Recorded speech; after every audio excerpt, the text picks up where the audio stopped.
ডারউইনে top টি-20 সিরিজে নেপালকে ৩২ রানে হারিয়েছে বাংলাদেশ এই দল। ৭৩ রান করে জয়ের নায়ক জেসান আলম ৩ উইকেট শিকারে রাকিবুলও রাখেন বড় অবদান। চলতি আসরে এটি সোহানদের প্রথম জয়। ডারউইনে প্রথম ম্যাচে হারের ক্ষত নিয়ে বাংলাদেশ এ দল মাঠে নামে। লক্ষ্য টপ টি-20-র চলতি আসরে প্রথম জয় তুলে নেয়া। টস ভাগ্য পক্ষে আসে সোহানের। ব্যাটিং নিতে দ্বিতীয়বার ভাবেননি।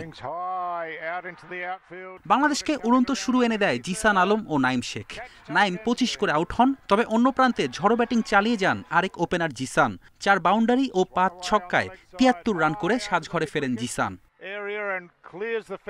শেষে আফিফের ৪৮ রানে লড়াকু স্কোর গড়ে বাংলাদেশ এ দল। নেপালকে ছুড়ে দেয় ১৮৭ রানের চ্যালেঞ্জিং টার্গেট।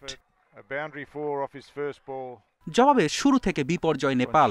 নিয়মিত বিরতিতে উইকেট হারায় দলটির পক্ষে সর্বোচ্চ ৫৯ রান করেন কুশল মাল্লা। তার অপরাজিত ইনিংসটি অবশ্য কাজে আসেনি নেপালের।